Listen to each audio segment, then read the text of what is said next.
I'd like to engage you guys in a conversation today where I really push your thinking. Okay, so there's two main goals in the talk today. Number one, I want to help you reframe the way that you think about extreme poverty. And number two, I want to give you an update from the front lines in the fight against extreme poverty about 4 key discoveries that we have found on the ground that are radically transforming the way that we operate in the field. These are discoveries that a lot of people are starting to believe could really be game changers in fighting extreme poverty globally. But before I talk about those discoveries, I want to talk a little bit about engines. So who here has ever worked on an engine? Oh, wow. Okay, a lot of people. That's great. Yeah, so I've tinkered with engines pretty much my whole life too. I grew up on a little farm in West Virginia, rural West Virginia. It was a great place to live as a kid because you run around in the woods and get muddy, building forts out on the farm. And there was a lot of farm equipment and stuff around the farm as well. Well, I remember my dad had this big Ford tractor that would constantly break down. And I remember he would bring my brother and I over to the tractor, pop the hood off, and he would teach us the inner workings of the engine to that old tractor as we would fix it together. And we were so amazed by the complexity of this engine, of this machine and what it could do. Then as I got older, I had to become even more intimately familiar with engines, specifically of the 76 Volkswagen Super Beetle variety, as I navigated the social challenges of trying to purchase a car for $75 and expecting to get from point A to point B on time. Now this was particularly challenging when you're trying to plan the logistics of a date. You got to do things like leave 15 minutes early because all the hoses on the engine block are going to blow off halfway through to pick her up. Or you have to park on a hillside next to the movie theater because as you come out of the movie theater, you got to drift start the car so you don't have to ask her to push the car to get it started to make it home on time. And then later in life, I had to learn my way around under the hood of a Humvee as a Marine too, because in a firefighter in an ambush, we had to be able to get that truck back up and running so we could bring all of our guys home alive. So there's a lot of different types of engines with many different purposes. So I thought it'd be fun to give you guys a pop quiz today. So I'm going to flash up a couple different types of engines, and I want you just to kind of shout out what type of machine you think these engines power. Okay? So let's take a look at the first one. How about this one? Motorcycle. What type? Harriman. Good. That's great. Okay, next. This one. Turbine. A jet engine. Any ideas what type? High bypass turbofan. Okay. This is the great audience for this. Garrett. It's a Harrier. It's a Harrier engine. Oh, wow. Okay. Okay. So next. How about this one? Saturn S+. Good. Space shuttle. All right. Okay. Next. This is an easy one. Heart bypass. Artificial heart. Okay. So this last one is very near and dear to my heart. So. The bug, right? So this is the Volkswagen Super Beetle. So can somebody give me a definition? Give me a working definition of an engine. What's an engine? Anybody? Converts energy to useful work. Okay, good. Somebody else? Right? Okay, good. Well, Webster talks about an engine in some pretty specific terms, saying any object or mechanism that acts as an energy source. So the natural question from you guys is, why all this talk about engines? We're here to talk about extreme poverty, right? Well, it turns out that Nuru International is in the engine building business. And whether you know it or not, every company, every organization is also in the engine building business. And the key decisions that you make about your engine can radically transform your ability to make impact with your product or your service in the marketplace. So I want you to hold on to that thought. We're going to come back to it when I talk about these key discoveries. But first I want to talk to you about the problem. Nuru exists to end extreme poverty in remote rural areas. Now, we don't want to just create a solution. We're trying to change the whole conversation about extreme poverty. The World Bank defines extreme poverty as those living on less than $1.25 a day. Now, who's heard that definition before? Is that different from the regular poverty line? The technical definition is a little bit different, yeah. The regular poverty line is classically $2, okay? So this is what the World Bank's definition is. It's a pretty limiting definition, and it's a definition that's based on economics, right? And it usually results in relatively limited solutions as well, material-based solutions. I'd like to go through an exercise right now to kind of show you the limitations of this definition now, okay? So you guys are engineers. Let's do the math together. There are 1.4 billion people in our world today living in extreme poverty, okay? So let's multiply that by $1.25 a day. That's $1.75 billion. Now, that's not a whole heck of a lot of money. I mean, if we take a look at a lot of the countries, the gross domestic products, the U.S. gross domestic product, it's only 0.01% of that. So we can basically solve extreme poverty in a day, right? Let's with some good money and logistics. Why don't we just mobilize a fleet of dump trucks, load up all that cash in the dump trucks, send them out to all these villages, and just kick the money out the back of the truck to all the villagers, right? Make sure everybody's got $1.25 and the problem's solved. In fact, why don't we multiply that number by 365 to get $640 billion, take our little fleet of trucks, do the daily rounds every day, kick that cash out the back, and we've solved extreme poverty for a whole year. Pretty amazing. Well, no, that's ludicrous, right? I use that ridiculous illustration to point out the fact that extreme poverty is not just about economics. It's not just about increasing incomes. And millions of man hours and over $2.3 trillion from the West that's been invested in Africa with very little to show for it over the last 50 years really serves to drive this point home with sobering finality. Well, it turns out that there's a lot of people now talking about how to redefine this problem. And as all of us who have taken 8th grade algebra would understand, how you solve an equation really depends on how you define the variable that you're solving for first. Now, there are two key economists who are leading the discussion to redefine extreme poverty. Mahbub al-Haq, who was the Minister of Finance at Pakistan, served at the World Bank, and Amartya Sen, who won the Nobel Prize for Economics, taught at Harvard, Stanford, Oxford, MIT. You see, these guys are saying they believe that poverty is a condition where individuals can't make meaningful choices for basic human rights. Basic human rights. And they believe that in order to end poverty, 3 conditions must exist. Number 1, individuals must be empowered to make meaningful choices. Number 2, individuals have to be equipped to make these meaningful choices. And number 3, you have to have an enabling environment in place such that when they make these choices, they can then act on them. Now, this is a radically different definition. This is a whole new way to look at the problem. And it would be a lot easier for us as a global community to continue thinking about that first definition. That definition, as limited as it is, produces outcomes and solutions that can be very easily defined. But the problem is that 1 in 6 people in our planet today live in conditions of extreme poverty where they're lacking these choices for basic human rights and basic survival needs. People born into extreme poverty face immediate hunger, severe malnutrition, stunted growth, lack of any kind of health care. In fact, if they make it, if they survive to their 5th birthday, they have no hope of getting an education. They have no hope of getting any kind of jobs. This leads to social disenfranchisement, desperation. And I'll take it one step further as well. I believe that extreme poverty is the leading contributor to many of the biggest problems in our world today, including things like the spread of human trafficking, forced labor, insurgency, and even terrorism. And that's where I met extreme poverty actually for the first time, was on the battlefield in Iraq. In my old job, I was an infantry and special operations platoon commander in the Marine Corps. I did a lot of tours around the world, the Middle East, Southwest Asia, Horn of Africa.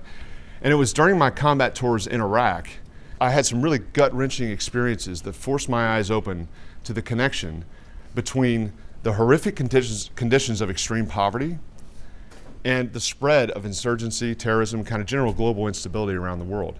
I began to see that a lack of choices puts really good people in desperate situations where they commit acts that they wouldn't do otherwise. I came to the realization that the leading determinant, the greatest factor that would determine whether or not a person suffers from extreme poverty is simply the GPS coordinates of their birthplace. It simply wasn't fair. And I began to get really angry as I began to learn more about this problem. So I made one of the toughest choices I'd ever made in my life at the time. I left my guys in the Marine Corps. I got out of the Marine Corps and decided that I could make more of an impact by attacking this problem from a different angle. by attacking the war on terror, by looking at the problem of extreme poverty, because I feel like it's the leading contributor to that.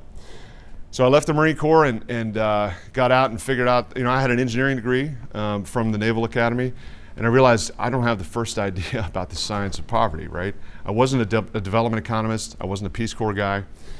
So I spent about a year and a half researching the problem of extreme poverty, learning all the players that are out there, what's working, what's not working, and kind of why. And I began to build a model in my head. And I could have started an organization at that point, but I didn't want to create an organization that would have marginal impact. I wanted to build and scale a company that could have global impact in the fight against extreme poverty. So I decided to go to business school, and I applied to Stanford and Harvard, and decided to go to Stanford because of this focus on social innovation and entrepreneurship there. And a really cool thing happened. Over 30 of my classmates that were with me caught the same vision, and they decided to help me build this thing. So they helped us put together our metric system, our financial model, our marketing plan, our fundraising committee, everything. I had over 6 faculty members come on board to provide mentorship and funding in the beginning. We raised $450,000 by the time I graduated in June of 2008, and then I moved to Kenya in September to launch our Nuru's first project in southwest Kenya. And that's what brought me here today. So let's get back to this definition again, this definition of extreme poverty. Because what Nuru is trying to do, Nuru is trying to solve for the second definition. We're not trying to solve for this first one. We're more passionate about trying to figure out how to provide this ecosystem where people do have the ability to make these meaningful choices for basic human rights. And when you define extreme poverty like this, when you define it as creating an enabling environment where individuals can be empowered and equipped to make these meaningful choices, you really start asking different questions. So instead of asking questions like, how can we get these more malaria nets, more bed nets out to the villages? How can we build a more effective medical clinic? How can we build more schools? How can we drill more wells to provide water? Instead of asking questions like that, you ask different questions. You ask questions such as, how do you really empower someone to make meaningful choices? How do you equip people to be able to make choices that can last? How do you build an enabling environment where there are resources available such that when people make these choices, they can then act on them? And how do you make that whole ecosystem scale and last? These are the questions that Nuru has begun to wrestle with. And we made that decision very early on, and we have tried dozens of ideas, dozens of prototypes, many of which have failed in the field.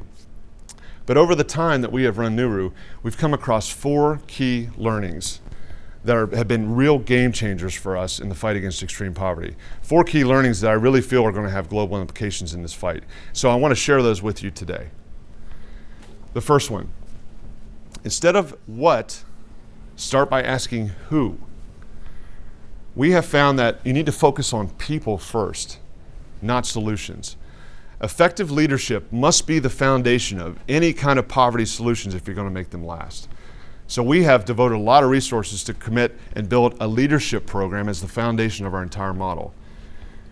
We identify servant leaders in the communities that we work with, we restore their agency, and we equip them with the skills they need to build and scale solutions to eventually have national level impact.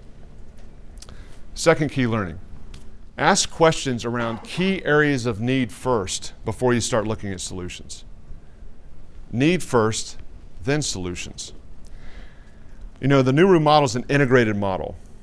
We wrestle with the community to understand 4 key needs.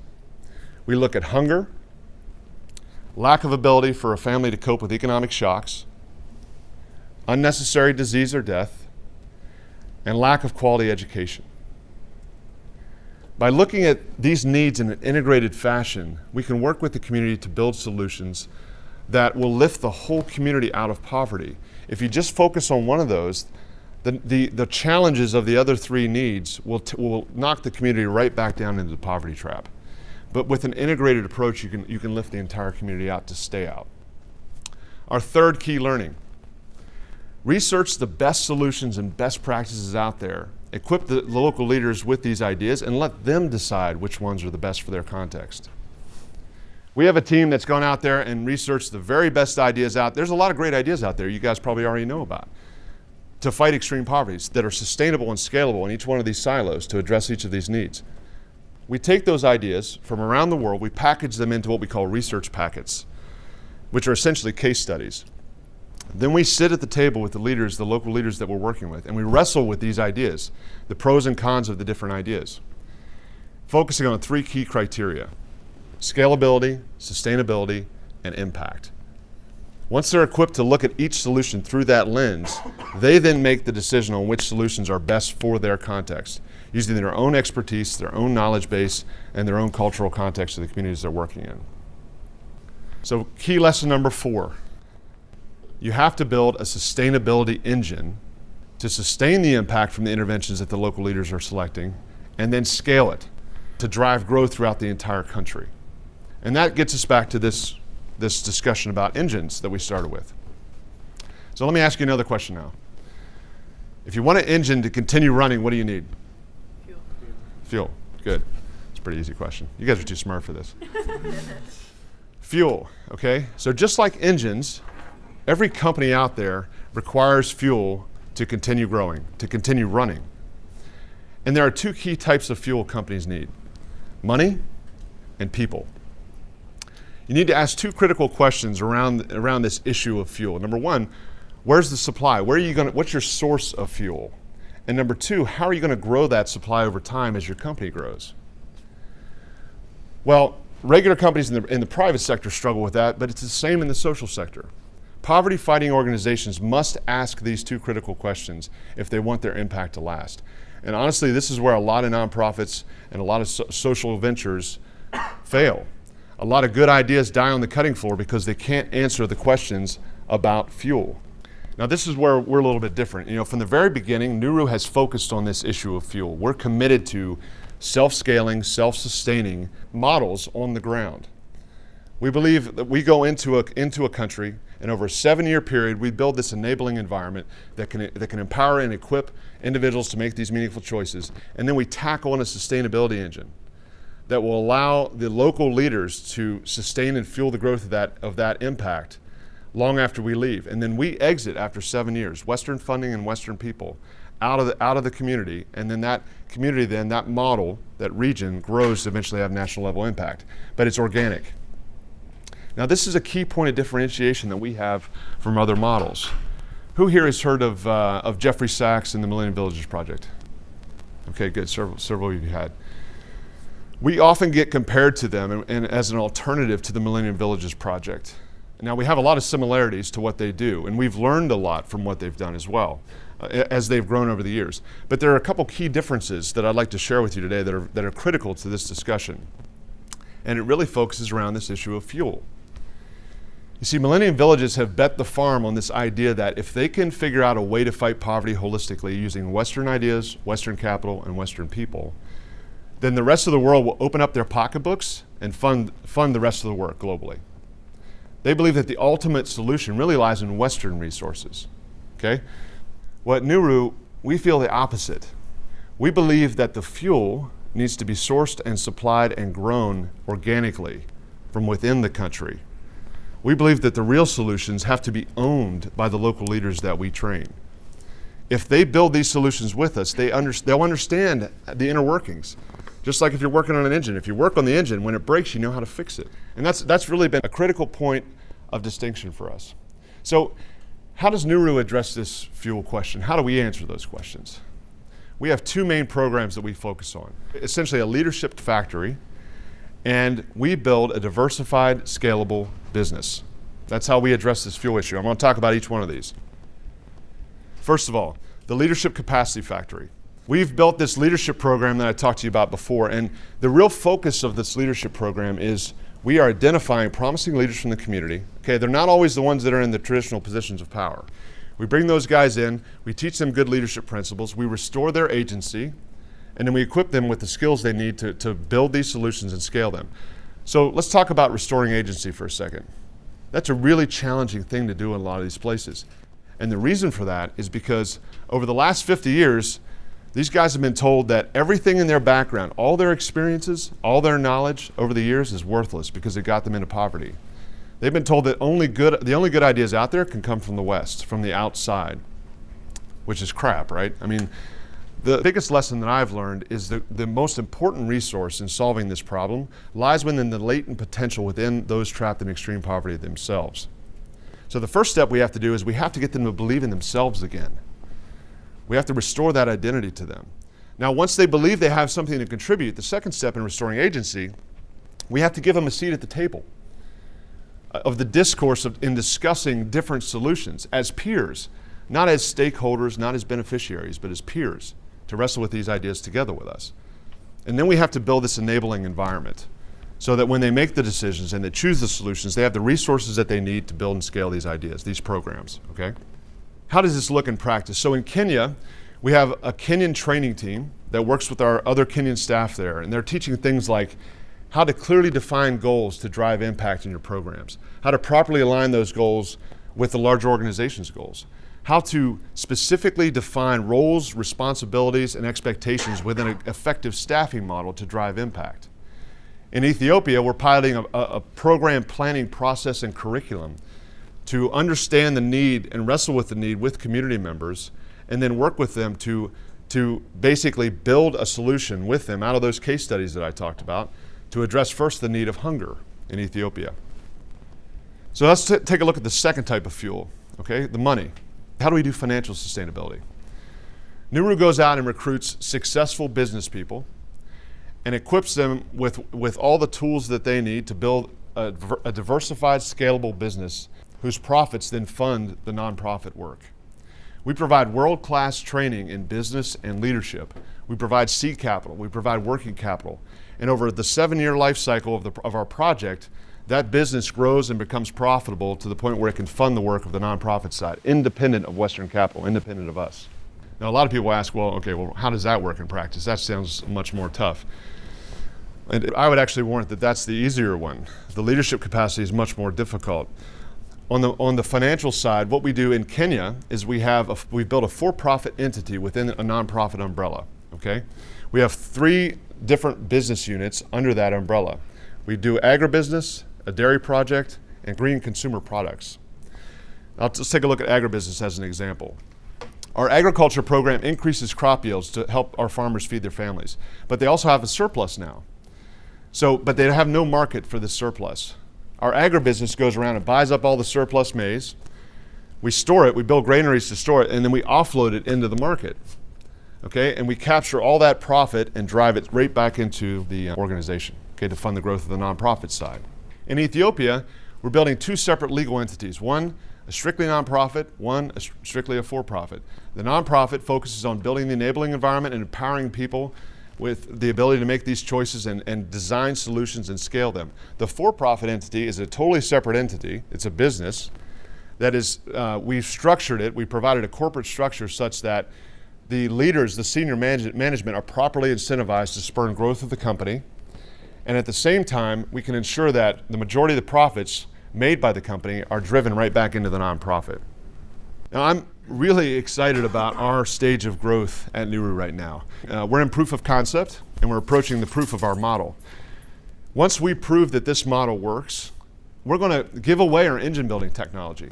We're going to make it open source to governments and other organizations because we want to scale this impact as quickly as we can. There's no room for egos in this business. We want to share this with everyone that we can because we have to get this out there to more people more quickly. We don't want to be the choke point. And a lot of times people ask me, why what's the rush? What's the hurry? Well, the fact is, I live with this terrible sense of urgency every day that simply won't go away. Like many of you, I've seen far too much unnecessary death in my time, and it must stop. Let's look at a statistic here. In the 237-year history of the United States, over 1.3 million Americans have lost their lives in combat, starting with the Revolutionary War, Civil War, World War I, World War II, Korea, Vietnam, and the War on Terror in Iraq and Afghanistan. 1.3 million people. Well, there are more people that die from extreme poverty every month. Every month. 1.5 million people die from extreme poverty, causes related to extreme poverty every single month. That's a staggering statistic. Extreme poverty is the greatest crisis of our time, but it is imminently solvable. If we start solving for the right variable, the right definition of extreme poverty. If we start looking at who first instead of what. If we start focusing on needs first, understanding needs before we go in with prefabricated solutions. If we research best ideas out there in collaboration and let the local leaders choose the ones that are best in their context. If we build a sustainability engine that can scale and grow this impact over time. You know, I get asked all the time, told all the time actually, you guys are foolish. What you're trying to do is far too ambitious. What the audacity of trying to do something that no one has ever done before. I mean, this is ridiculous. Why don't you scale back? Why don't you just focus on increasing crop yields, or why don't you just drill some wells, right? I mean, that's been proven to produce some kind of impact. It alleviates suffering. It allows people to start the climb out of poverty. But the problem is that Nuru doesn't want to alleviate poverty. Nuru doesn't want to ease suffering. We're trying to end extreme poverty. Okay? That's the difference. Nuru has decided that we have to take a stand. There are 1.4 billion people who are wrestling with this problem. And I feel that the world has kind of put a glass ceiling on this problem of extreme poverty. There are so many brave people out there, so many organizations who are fighting this problem. And many of you have heard of them. But I feel like we put this glass ceiling on the problem. And all of us are out there fighting to see who can get closest to this glass ceiling. But nobody really believes that we can break through the glass ceiling and solve extreme poverty, okay? At Nuru, when I first started it, my goal was to pull together a team of dreamers, a team of innovators, who could give their all to solve this problem, who could do everything they could to find a way to break through that glass ceiling. And my team and I were going to find a way to do that, or we're going to go down trying, knowing that there are people smarter and better out there than we are who can pick up the pieces behind us and learn from what we have learned and continue to push forward to solve this problem and break through that glass ceiling. So I want to leave you with one of my favorite quotes, which you might have heard before, by Teddy Roosevelt. It is not the critic that counts, not the man who points out where the strong man stumbles or where the doer of deeds could have done better. The credit belongs to the man who is actually in the arena, whose face is marred with dust and sweat and blood, who strives valiantly, who errs and falls short again and again, because there is not effort without error and shortcomings, who does actually strive to do the deed, who knows the great enthusiasm, the great devotion, who gives himself in a worthy cause, who at best, in the end, knows the triumph of high achievement, and at worst, if he fails while daring greatly, so that his place will never be with those cold and timid souls who know neither victory nor defeat. We're all called to get into this fight against extreme poverty as global citizens. And many of you are already in that fight. But if you find yourself teetering on the edge of whether or not to get into the fight with us, my ask of you today is step into the arena with us. Help us find a way to break through that glass ceiling. We can do it together. 1.4 billion of our brothers and sisters globally are ready and waiting. Thank you.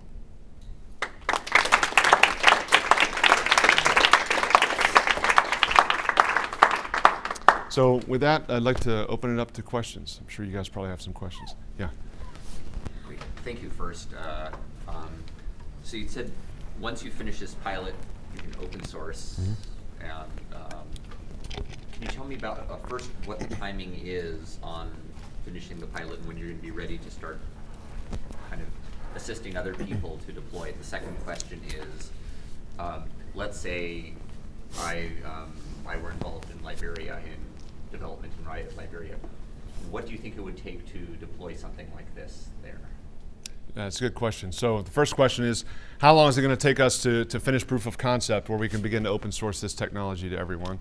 And the second question is, if you were to start a project in Liberia, what would it take to get something up and running? So to the first question, we believe that we're going to finish proof of concept by the end of 2015. Okay, at that, there are 3 key pillars for us in proof of concept. Number 1, we have to hit our exit criteria in Kenya, and we have to successfully exit Western capital and Western people out of Kenya, leaving behind a completely self-sustaining model. The second pillar is we have to duplicate this project in a second district, and that expansion has to be led by Kenyans and funded with Kenyan capital from the business that we're building in Kenya. And the third pillar is we have to have a 2-year successful run rate of this project, of this program in a second country, because we want to make sure that the success we're having in Kenya is not just a Kenya success phenomenon, but that it can work globally. But we think that we can finish that by the end of 2015, at which point we're going to be able to start packaging our materials and sharing them with whoever, other governments, other organizations. Now, to start a project in like a Liberia, we have a country selection process that we go through, as we begin to pick countries, and we also we build out a strategy once we have a much more in-depth understanding of that country. We do a lot of site surveys and scouting and whatnot to start building out a strategy. But the idea would be any country trapped in extreme poverty would be able to take our package model, and tack it onto whatever they're doing to augment and make it more sustainable. You can take different bits and pieces of our model and apply it to what you're doing, particularly the sustainability engine. Our leadership capacity building factory, along with these businesses that we're building best practices of that, if you could take that engine and tack it onto the impact model that you're doing with your organization in Liberia or in Sierra Leone or wherever, it can help fuel the growth of the impact that you're producing. Does that answer your question? Sort of. Not really. I'm actually curious about the so the scoping, the strategy, the initial steps of let's say I were pitching to an agency in 2015, getting this starting this program, how many digits after the 0 in terms of dollars is of a grant are they going to need to pitch in order to be able to get something started? Yeah. So we can take that offline. That's okay. A quick answer to that is we're estimating right now approximately $6 million to fund a project from seed up through exit, where there's no more Western capital needed. Now, obviously, we haven't exited Kenya yet, but we're estimating it's going to take approximately $6 million. And the real value added there is that there's no more Western capital needed after that, right? So after a $6 million investment, we're growing to between 30 to 40,000 people impacted, at which point it continues to scale on your own. So obviously you're leveraging your investment much, much, much further until it scales to impact millions of people for that initial investment. Great, thank you. Yeah. 2 questions. What's your name? Sorry? Nick. Nick, cool. Yeah. Thanks a lot, by the way. It's great. Thank you. I'm curious about the relationship. I was wondering if you could talk more about how the for-profit part works. Mm-hmm. I mean, is it the kind of thing where you're working with local businesses and saying, kind of in return for our help, X% of your profits gets reinvested? Mm-hmm. Yeah, that's a good question. So the question was essentially, how do we build this nature of the relationship between the for-profit side and the nonprofit? What does that look like exactly? Is that right? Yeah. So what we're doing in Ethiopia is we found an entrepreneur who's an incredible entrepreneur, right? He has great business sense. He's got incredible ideas. He understands markets. He can exploit, he understands how to assess a current market, where to find the gaps, how to build a good business plan to exploit those gaps. But he doesn't have access to capital or other resources, right? So our goal is to go, and this is also someone who has a background in international development, who has done poverty fighting initiatives before with other organizations and then became a businessman, right? So they have a social kind of goals and what they're trying to accomplish. So we go in, cast the vision with this person, try to help them understand, here's what we're trying to do with this nonprofit and trying to scale and end extreme poverty in your country. Do you want to be part of this with us?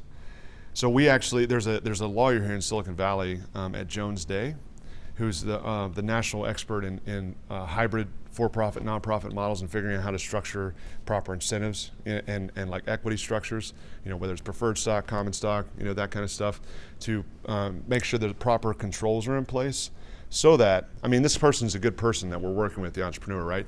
But you have to hedge against a couple things. One is you have to make sure that as the company grows nationally, those profits, the majority of the profits, are continuing to get driven into the nonprofit side. And the second thing is you want to make sure you maintain control to be able to remove senior management if something happens, right? If they become corrupt or whatnot, and you can replace them. sorry to interrupt you. No, that's okay. Go ahead. When you say we have after X point in time we want to have all Western exiting, do you still maintain influence in that company? Yeah. So the position in the company, the legal contract still is maintained, but there's one company per country, right? Okay, so you're not doing this with No. many businesses. No. It's just like you have one guy. One this is main your guy. company, right? And this company is, you can think about it, it scales to become a really large company, okay? With hundreds of, $100 million in revenue, that kind of size, okay? And so it can. The goal of that company, we're designing a company around a product that can scale, and we can drive volume with that product as the nonprofit grows, so that it can fuel the growth of the nonprofit. Very cool. Very cool. Thanks. I guess to piggyback on what he Sorry, was what's your saying. name? Sorry, I love to get to meet you guys. So, Eduardo. sorry, you told me before, yeah. Okay, so after the for-profit company becomes sustainable and it can sustain the growth of the nonprofit in the country, is part of that profit also going to Nuru so you can fund your own growth and so you can expand to other countries?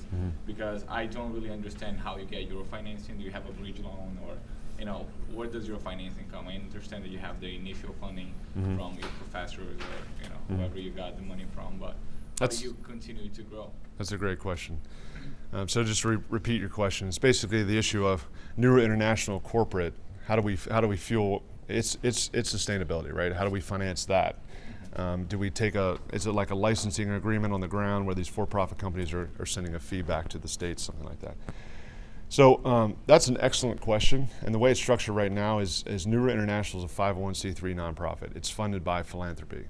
So I talk about our donors essentially as investors because I want to communicate that we're running this as an efficient company.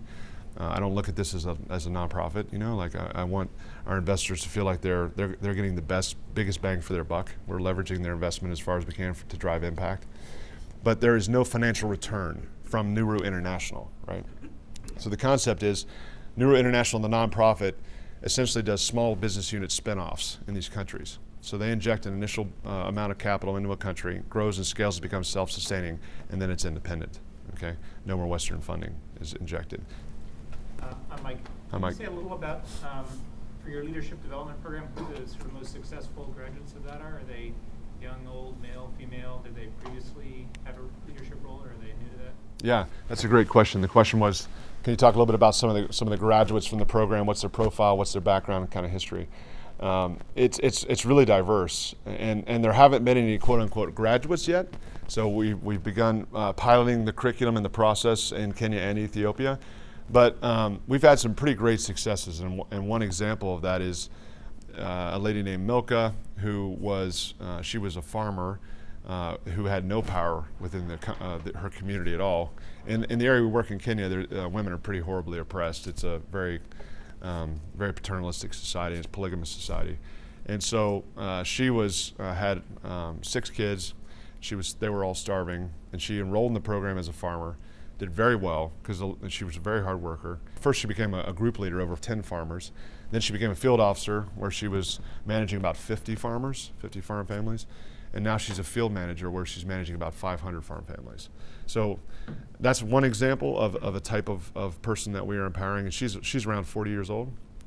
We have some very, very young people, like 18, 19-year-olds who are leading in the program. We have some older folks who are in their 60s who are part of the program as well. So it's a pretty diverse, both from an age perspective and also socioeconomic status of the types of individuals we have. Mostly, we don't have those who are already in traditional forms of leadership. Now, there are a few of those. We have a couple of village elders who are participating in the program. But for the most part, what we found is the people who are in the actual positions of authority in the communities might not be the best people for us to work with. Many times they're leveraging the position for their own gain. So we try to find those people in the community who are the real leaders, the people who help the farmers out when they're down on their luck, that kind of stuff. Yeah. Hi. Aki? Yeah, you already touched on this a little bit, but I was wondering how Nuru works with other nonprofits or aid agencies in the same area or arena. Especially when you're trying to sort of facilitate people's empowerment, and these other agencies might be telling them, "Hey, you actually need our help." Yeah, that's a great question. So because of that phenomenon, the question was, how do we work with other organizations? Sorry guys, I'm repeating it for the film. So how do we work with other organizations to make sure that we're not that they don't actually destroy a lot of our impact when we're trying to empower people, that they're not handing things out, that kind of stuff. So we many times we try to target communities and areas in a country where there are no other NGOs, or where there's been very limited NGO presence. And there's a lot of good organizations out there. I'm not trying to bash other organizations. It's just that many times in these places, they've created a culture of dependency among the people, if it's a heavily flooded NGO population. And so we really try to steer away from those areas. That's one of the reasons that we focus on remote rural, is because many times, like for instance, the area we work in Ethiopia, there's only been like one nonprofit there ever. So that's really helpful. And the people that we're working with in that area in Ethiopia are very proud people who don't want handouts. It's very different. So we really try to work hard to collaborate. We believe a lot in partnership, and we believe a lot in learning from other people. We know that we don't have all the answers. We don't have half of them, right? So it's important that you're always learning. We value that as an organization. We're a very learning organization. And so we try to, that's why we do our homework. We research best practices of everybody else out there, who's doing what and what's working. And we take those best practices and just kind of, try to avoid the things that maybe people are not doing so well, as we rebuild these solutions. Does that answer your question? Okay. Well, if not, we can talk afterwards too, for sure. Yeah. My name's Keith. Keith. And I really want to know, how can we, like us here in this room, and also like us Google in general, contribute more to this? Aside from obviously investing, I know that's a great way. But doing more things short of going guild and doing the things that you're doing. Sure.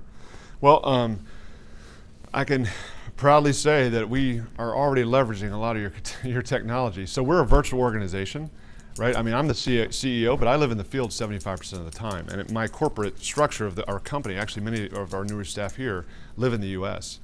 And so, we all need to be able to communicate and manage this thing remotely. In fact, even in the US, our staff is really across the whole country. So we use Google Apps. Google Drive is big for us. Obviously Gmail, Google Calendars. We use a lot of virtual tools, and we try to leverage technology as much as we can. We use Smartsheet, all kind of different project management tools that are virtual. I would encourage you, technology and access to information is critical to what we're doing. Just because it's remote rural doesn't mean we can't leverage technology. In fact, one interesting phenomenon that has happened in these remote rural areas is they've leapfrogged communications technology. So there's no landlines anywhere, but everybody's got a cell phone, even the poorest farmers, right? So that opens up a whole new avenue for mobile technology. We were doing a lot of stuff with surveys online originally that we were tapping into. We were using a lot of Google applications for that as well. So just from a technology perspective, what you guys are doing here at Google has already been helping us and will continue to help us grow. There's a lot of other ways that you can engage though too. There are touch points and ways that we need help, things we need help with. We had a couple people from Google volunteer their time to even do some research for us. Either researching best practices or even researching some of our investors that we're looking to work with, right? So just doing some research on the side. I mean, Marianne's been helping us a lot in just spreading the word about who we are. We're a young organization. We've only been around for about 4.5 years, so not many people know who we are. In order for us to be able to accomplish our mission, we need to get the word out about who we are so we can mobilize more capital and also more help, So that's a few of the ways that you can help. Awareness is a big thing that can be very helpful. Does that make sense? Yeah. Especially here in Silicon Valley. Yeah. Yeah.